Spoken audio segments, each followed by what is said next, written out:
Cette capsule illustre la dernière partie du chapitre qui concerne l'œil et sa modélisation. Commençons par ce schéma simplifié de l'œil que nous allons simplifier davantage uniquement avec les parties qui nous intéressent. Nous allons attribuer un rôle à chacune des parties que nous allons citer. Dans un premier temps, la rétine qui tapisse le fond de l'œil.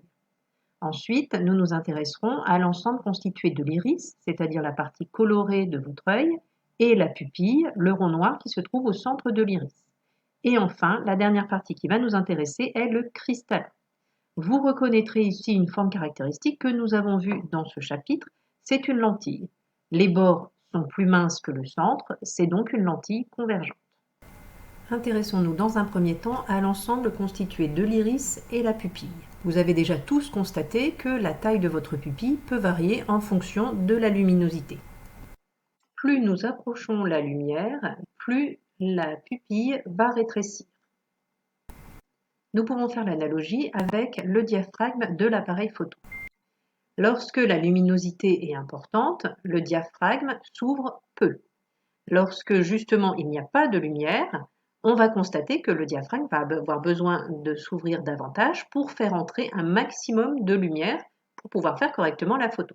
C'est donc la même chose pour l'ensemble iris-pupille. Le rôle de cet ensemble iris-pupille va donc être de contrôler la quantité de lumière qui va pénétrer dans l'œil. Intéressons-nous à l'image d'un objet formé par l'œil. Les rayons provenant de l'objet vont pénétrer dans l'œil et passer par le cristallin. Ce cristallin, nous l'avons dit tout à l'heure, est une lentille convergente. Par conséquent, derrière le cristallin, les rayons qui émergent du cristallin vont converger. Si ces rayons convergent avant le fond de l'œil, qui, comme nous l'avons dit tout à l'heure, est tapissé de la rétine, on constate que l'image formée est floue. Si ces rayons convergent après la rétine, l'image est également floue. L'image n'est donc nette que si les rayons convergent sur la rétine. La rétine joue le rôle d'écran et l'image se forme sur cet écran. Nous avons vu dans la partie précédente qu'en fonction de la position de l'objet devant la lentille, l'image ne va pas toujours se situer à la même distance de la lentille. Comme l'image n'est nette que si elle se forme sur la rétine, il va être nécessaire que l'œil accommode. Cette accommodation est possible grâce au cristallin. En effet, celui-ci a la capacité de pouvoir modifier sa courbure de façon à être plus ou moins convergent. Lorsque l'œil veut observer un objet qui se trouve un peu plus proche, il va donc contracter ses muscles ciliaires.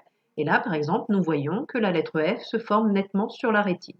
S'il veut observer un objet encore plus proche, il va devoir contracter davantage, ce qui va permettre de bomber encore le cristallin, de manière à ce que cette fois, ce soit la lettre G qui soit vue nettement sur la rétine.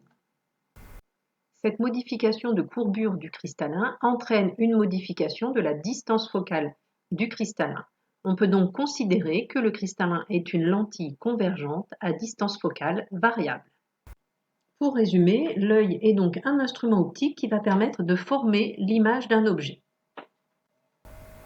La lumière va donc pénétrer dans l'œil, subir des changements de direction pour que l'image se forme sur la rétine qui tapisse le fond de l'œil. La quantité de lumière qui va entrer va être régulée par l'ensemble pupille-iris, la pupille qui va adapter son diamètre en fonction de la quantité de lumière qui est présente devant l'œil.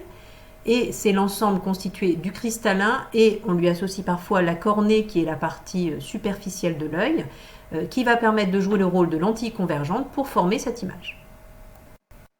En physique, pour comprendre le fonctionnement de l'œil, on s'intéresse uniquement à l'œil réduit, constitué du diaphragme, c'est-à-dire l'ensemble pupille-iris, la lentille qui est le cristallin et la rétine qui joue le rôle d'écran.